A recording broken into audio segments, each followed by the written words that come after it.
go. And if we can all put ourselves on mute, if that's possible, please. And then we can let Wayne play the video. Over to you, Wayne.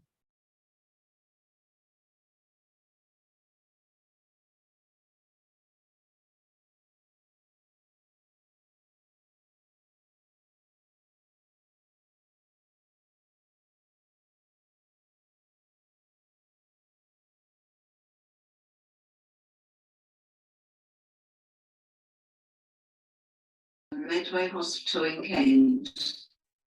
After the diagnosis, I was devastated.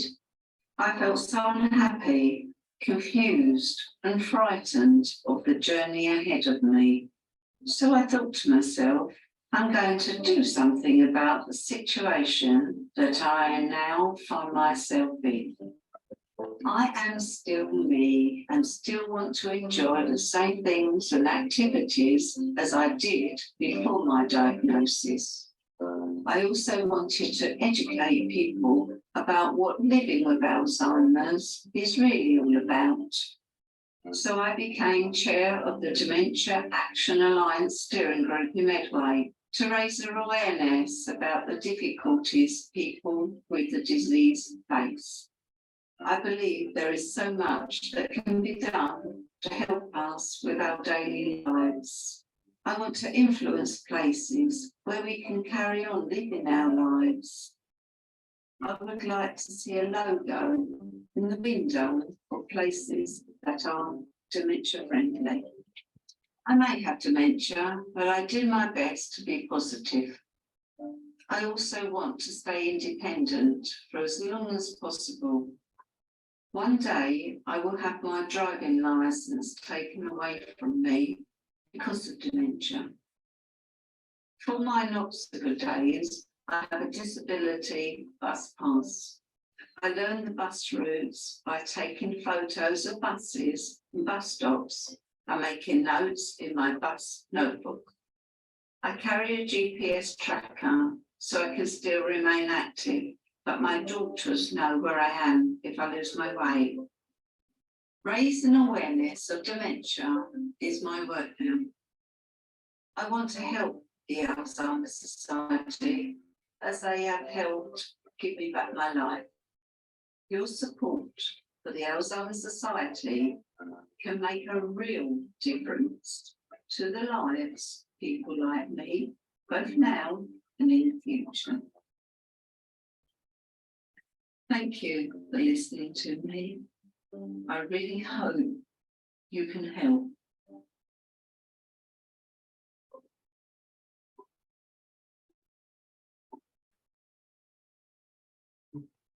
Is it worth, Laura, I mean, I don't know whether, while we've got the screen sharing working, is it worth me going back and playing the other Lorraine video that would have been at the beginning?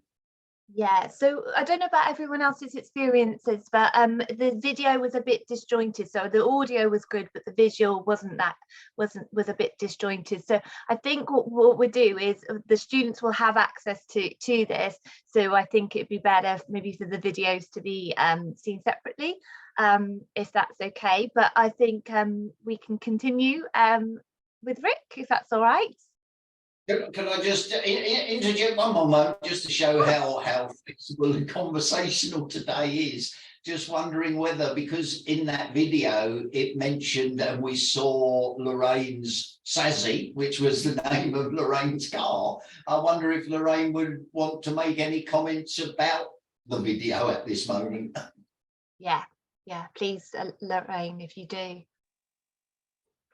Okay, I was driving for years and years and years, and one of the recommendations was that I had a 6-monthly driving and cognitive testing, not near me, in Alresford, and a friend who also has dementia.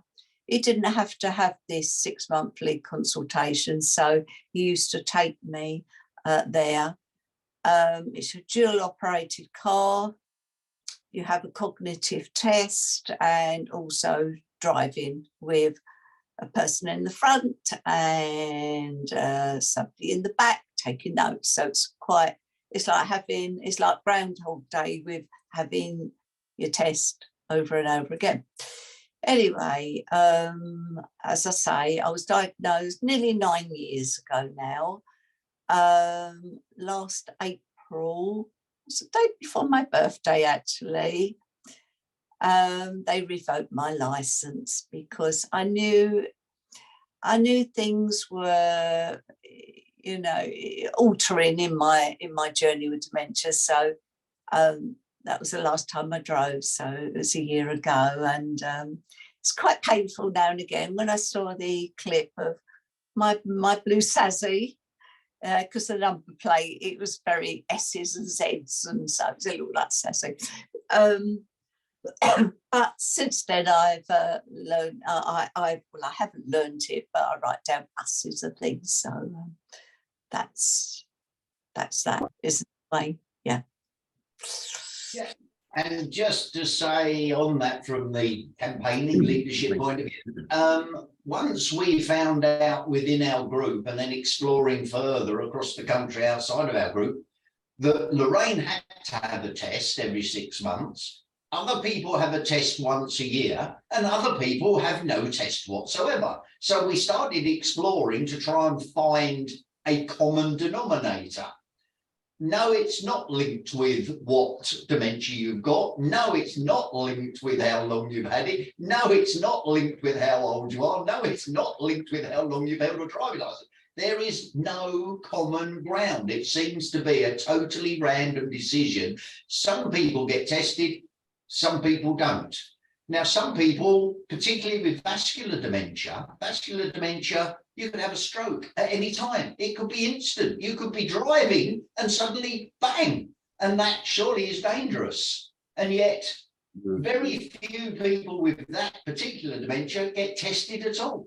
There is no sense to it. And we've never, no matter what campaigning we've done, no matter where we've raised it or what we've tried, nobody takes any notice. Nobody listens because nobody can actually explain it. Yeah. And that's quite difficult when there's no consistency, isn't there? And I think that's something that we were discussing in class yesterday, about the kind of inconsistencies sometimes between people's experiences of dementia in terms of services as well. So some people being tested and some people not being tested, or some people being able to get some products or service and other people not being able to, just because of where they live in the country or just for some other unknown reason. So thanks for sharing that. That's really important. So with that, I would like to move on and introduce Rick, if I may, because we'll hopefully have some more time. Hi, Rick. Good morning. So, and Rick is here today to help us understand what it's like to be a carer for somebody with dementia. So even though facing life and difficulties due to his own disabilities, Rick is also a secondary carer to his brother-in-law, Ben, who has a dementia diagnosis. And Rick can talk to us from the point of view of being a carer in the community. So I'm just going to bring up the slides for you, Rick. So Yeah. go. And then I will share my screen.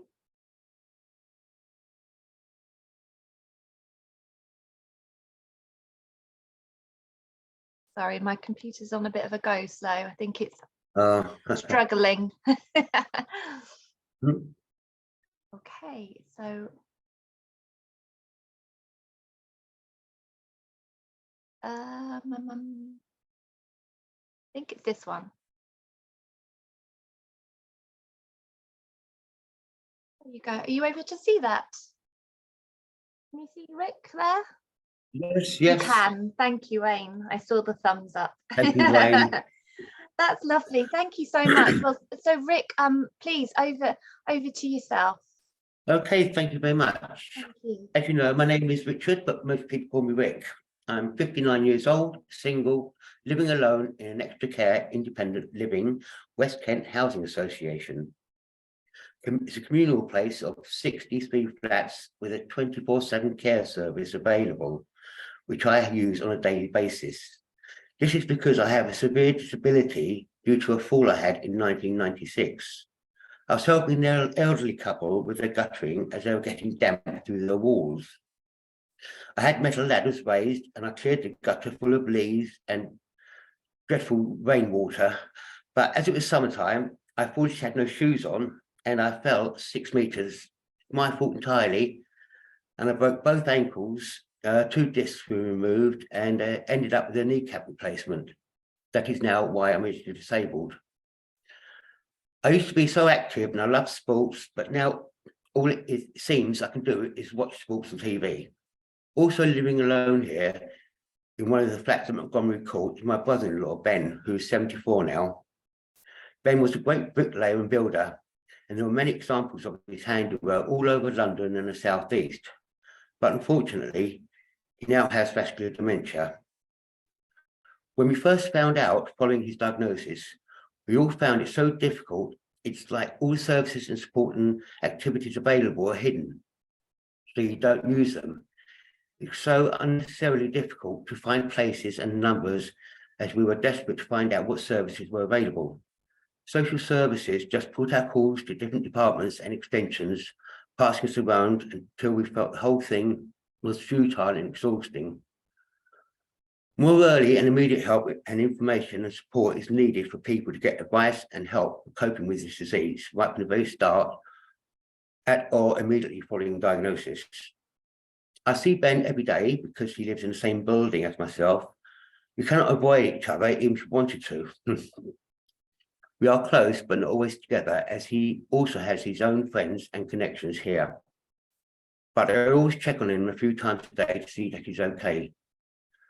Sue, my sister and Ben's wife, also comes to see him every day to help with shopping and things around the flat. Sue is a foster carer for 5 young children, and unfortunately, as Ben's condition advanced, it became too much for Sue on her own, and also we were concerned about Ben and the children. As I'm a backup carer for the children, I will pick up the children, etc., from school and various other responsibilities because Sue has so many Zoom meetings with social workers and all the other complications that go along with being a foster carer, a full-time job in itself, without having a husband with dementia. Sue has now asked me if I can help out by taking Ben to his dementia clubs, groups, hospital and doctor appointments and other things that crop up. Obviously, I have no problem with this, as I still drive and I have the time, but dementia is making our lives so difficult because of the frustrations we feel with him and for him, and about the changes that have left him unable to do many of the simplest tasks anymore.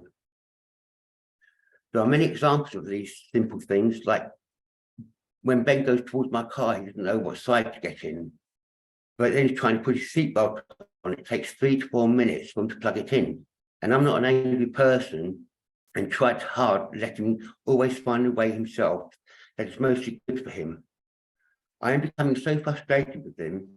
Ben says it's not my fault, which makes me feel like I'm being a bad person. But even simple jobs to all of us are now such a challenge for people who have this awful, upsetting disease. His wife and I have spoken together about maybe it's time to get him a carer for the early mornings and the start of the day. This is when he struggles most. For example, he calls me or turns up at my door quite early in the morning to say he's deleted Sue's phone number. How he does this is a mystery to us. But with my disability, I really struggle, especially in the mornings, to go down and fix his bloody phone. I will say to him, "How have you done this yet again?" Then he will say, "It's not my fault, I don't know." Again, the look in his eyes, it's so sad to see. He knows he's annoyed me. So then again, guilt will kick in for me and I have to walk away feeling rotten. As I said earlier, he will be having care. Now he's forgetting to take showers, his medication, and he also needs help with domestic jobs. Even the simplest task for Sue and I of arranging support care first thing in the morning was a major issue. The care team at Montgomery Court are not really up to the task as they are not specifically dementia trained. And both Sue and I feel he deserves someone that would fully understand his ways, but finding the right outside care has been problematic. Again, the services are there, but it's not made easy to access them. It seems that any kind of dementia signposting is very poor compared to other common issues. We used to go out and enjoy time together, fishing, playing snooker at the club. I can't believe that only a year ago we were playing and now he doesn't know how to fish. It was such a pain for him. And for me, he didn't know how to hold a cue correctly. He couldn't put two and two together. And again, he felt helpless and vulnerable. It is so sad to see. Sue has asked me to tell her of any changes in his behaviour, and if so, how we can try to address the issue. The small and weird things he does I can cope with, but the bigger issues I have to mention to Sue, like he'll forget to lock his door at night, or leave his windows wide open and he's on the ground floor, or not turning off his TV and going to bed. He does get along with the majority of the near 70 neighbours here. Occasionally, his ways and manners and expressions can seem odd to those who do not understand his dementia. And in the community, that could raise issues at some time. On 3 days a week, Ben attends different dementia hubs, groups, cafes for chats, having a laugh, moaning about life, and no doubt moaning about me and Sue for always digging him out, even though we're not. A year and a half ago, Sue and Ben, well, I say Sue, but she could not attend due to social services calling it for a meeting. So I went with Ben to a GP appointment so we could request a DNR, do not resuscitate, to be put on his medical records. Ben's reason was to do with him remembering his mum suffering. As a hard-working bricklayer with no-nonsense attitude, Ben does not want to string things out and be suffering. I've never actually seen him upset and cry. It really broke my heart to see that. Stu and I speak on a daily basis via WhatsApp to talk about how Ben has been that day. As you'll know from your professional experiences, every day is so different, good, bad, upsetting, frustrating. Not just from me and Sue, but we can see it in Ben's eyes. He feels it too. His mind is a prison with no escape. As my doctor told me, my ankle is non-correctable. And so is Ben's dementia. We know the outcome for Ben and he knows it as well. I hope this helps for you with your future studies to dementia care, with the best wishes coming from Sue and myself, who can't seem to do enough to make his life more comfortable. Thank you. And do you have any questions? Thank you so much, Rick. I'm just going to come off share so we can see each other again.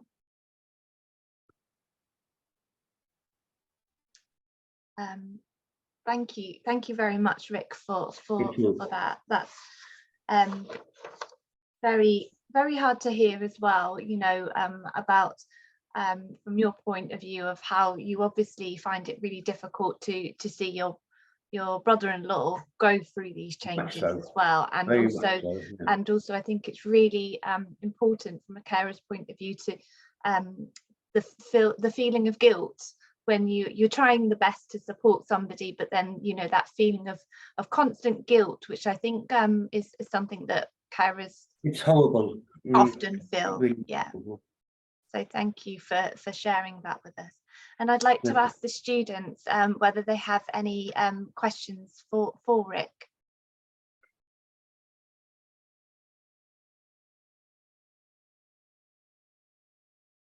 Wayne has a question.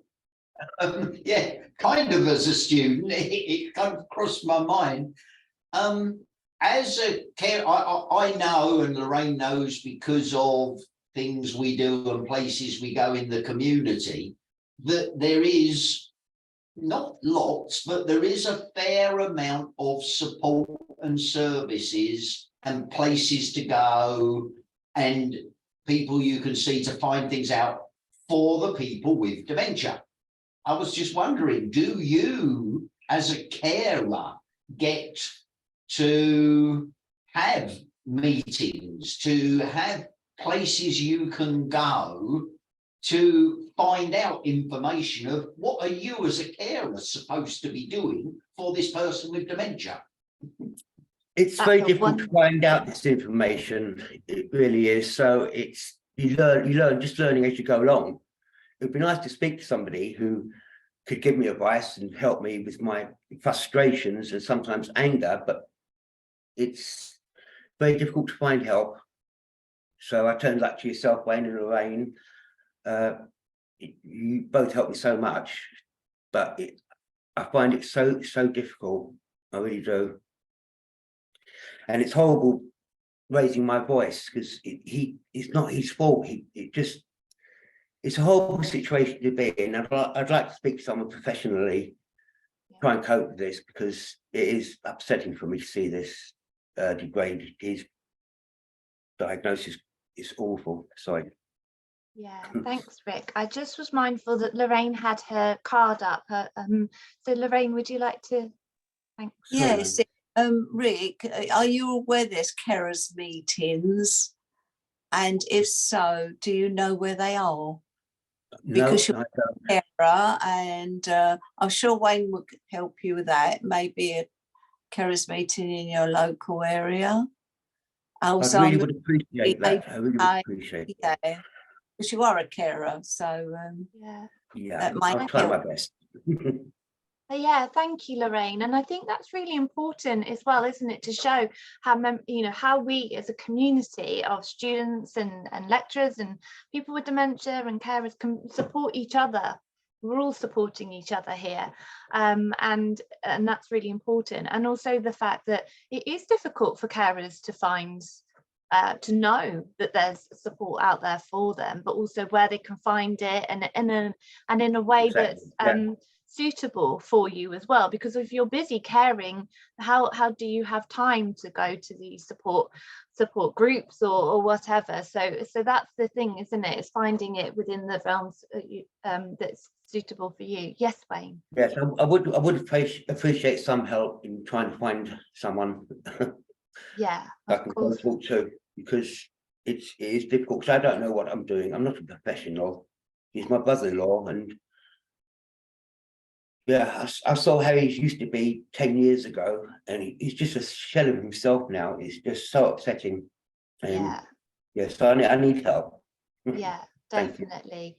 And definitely, Rick, after this session, we can also between us we can look at some resources for you as well. I'm sure we can find it between us, can't we? We're a good body of knowledge here. So Wayne, I know you've got your Yeah, on the point that you raised, Laura, about when you're a carer, your time is not just locked up 24/7 with your own life, but somehow in that 24/7, you've got to find another 24/7 for being the carer. Laura does talks about once a quarter, once every 3 months, at the end of the post-diagnostic course. So anybody that locally that gets a diagnosis of dementia gets the opportunity to do this. I think it's a 6 or 8 week course of how to live with dementia and how to do things. And Lorraine goes in towards the end to have a talk about that.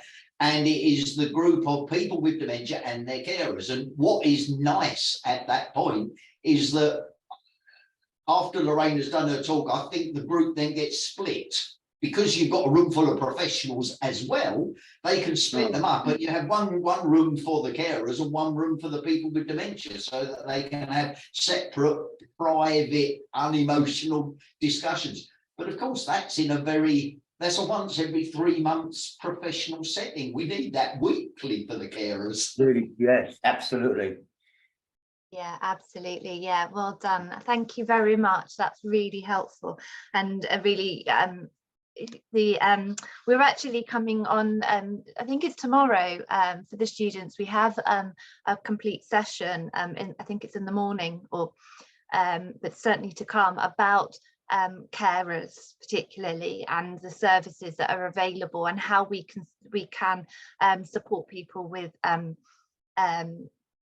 dementia and their carers specifically. And we talked a little bit about that before, didn't we, students? We talked yesterday about the care planning and how we would need to look after the carer as well as the person with dementia in terms of respite, so particularly, but we can come on to look at other things as well.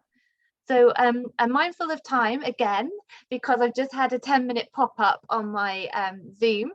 So Wayne, can I please introduce yourself? We won't go to the video if that's all right, but I will start the slideshow again. Is that okay? Brilliant. All right. Absolutely, and probably I will try to keep an eye on the time as well. And if towards the end of my script, if I find a suitable time to cut off, we'll stop there, and then I'll carry on when we come back in. That's perfect. Thank you so much, Wayne. That's great. So I'm not sharing at the moment, am I? No. So I'm going to share. Find the right slide. Okay, can you see that slide? Oh, That's Rick. oh, sorry. Yeah, not moved on. That's the video. One more. One more click. There you go. We got there. Here we are. Yay.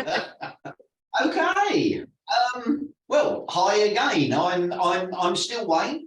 And now what I'd like to do is give you a kind of another shot of what it's like being me. And I'm going to read you out an interview answer that I did for Sports England magazine earlier this year. So this is what it put into the magazine, right? I was born in 1955, and I'll leave you to work out my age if that's important. I am now a mixed dementia carrier, starting from 2004 with a major heart attack, but I wasn't formally diagnosed until 2014.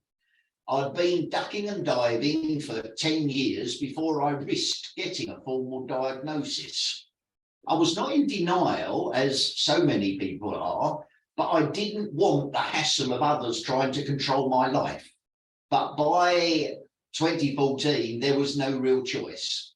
When things are going wrong for no understandable reason, when you're getting lost or not recognizing where you are or why you're there, and you're being nasty or bad-tempered with people for no good reason, and you're losing friends and contacts through your actions or their poor education, you start having worries about brain tumours and all sorts of things. In the end, it was almost a relief to find a reason.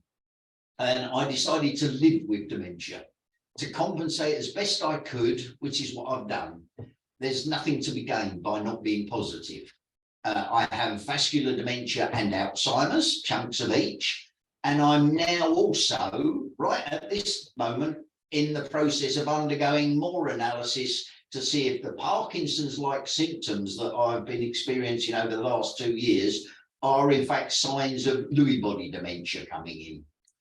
I didn't really notice the Alzheimer's, the forgetfulness, but for many, many years, it was the vascular dementia that was wrecking my emotions and senses, but my memory is definitely affected now.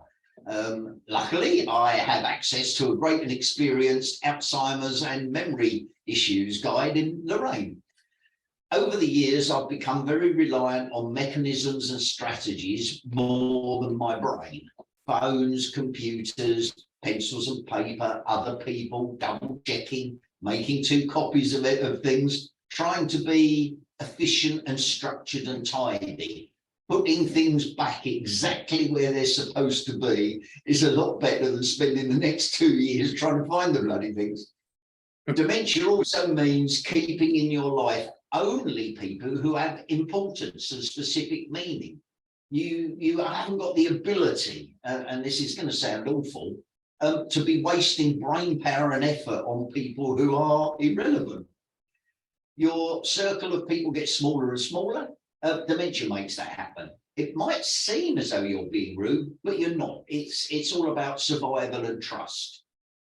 I moved into this independent supported living accommodation a few years ago because I realised that eventually my current home would not be the right or safe place. Moving somewhere way in advance meant that I would know my surroundings. All the staff would know me, the carers would know me, the other residents would know me, and that would be important to my long-term security. And it's worked, mostly. By the time I'm needing others to help keep my life happy, they will know my likes well enough, where I sit in the summer, what I eat, where I like to go on the bus. So it won't be quite so traumatic to me being trapped inside of me. I keep busy. There are darts practice nights most evenings, and I run the Dementia Teaching Hub monthly on a Thursday. I set up Natter Night every Monday, a quiz every Tuesday morning, race night once a month, and a quiz afternoon quarterly. There are monthly stepping out walks, and I do live dementia awareness stuff and resource creation for 3 different universities. Obviously yourselves at West London, there's Canterbury, Christchurch and Medway, plus online stuff for many others nationally and internationally.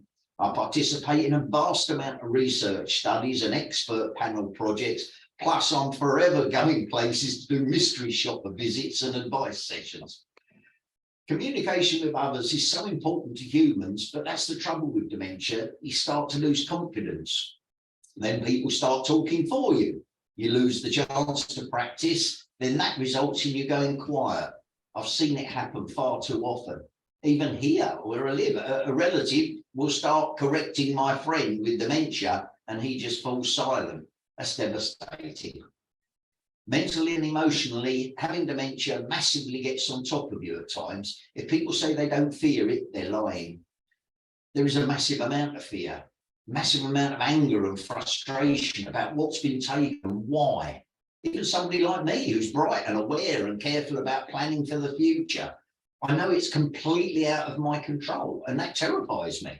I don't know when it's going to come. You can never be sure when you go to bed that you are going to be the person that wakes up in the morning, that suddenly it might not be you tomorrow. And yeah, but that makes me live. It's not as dramatic as live every day as you're lost, but you have to be aware to strain every bit of sweetness out of every moment. Dementia's not the end. It gives you the chance of a new beginning, a new opportunity to end what you didn't like and just do the good stuff. And that's what I try to do daily. Right, that was that interview. Now, I suppose a bit more about me, my past, my background, my journey, my games with dementia, but not too much, as I find that rather boring. I've heard it all before. My entire life had been in South London, based around Croydon in Surrey, until I came to Kent. And I was lured by statistics that Kent was a good area for dementia support. Just like so many, my only brother and I were children of a divorce. And after the age of about 5, I had no contact with my father and was dragged up kicking and screaming by my mum and various lodgers until a new stepfather arrived when I was 13. But I was already entrenched as the man of the house by then. It didn't go very well and never improved. I had a great relationship with a cousin and an uncle that took me fishing and camping, walking and cycling from the age of 7. Passions I kept throughout my pre-dementia life, when I could find time for those things in my often 18-hour working days as I hit adulthood. I performed well at school, then college, and on into higher education and later in life university level. I tried and failed marriage twice. I had a son and a daughter in the first marriage, a daughter in the second marriage, and along the way, at last count, 5 grandchildren. I was generally quite healthy, but I've had 3 major attacks of pneumonia, bronchitis on average every 4 years, and bad hay fever up until I was 17, and then it just vanished. But on the whole, pretty healthy and outgoing. Mostly fairly ordinary outdoor friend-filled youth and upbringing with various lumps and bumps and hiccups along the journey into adulthood and then work. My background was in the IT industry with some fairly high-level jobs in high-powered companies for about 20 years. Then, wanting more people contact, I moved across and tried sales, still in the computer industry, and again with some pretty leading-edge companies. But then feeling ever more disgruntled by the IT industry and having found I enjoyed the buzz of training people, I left the computer industry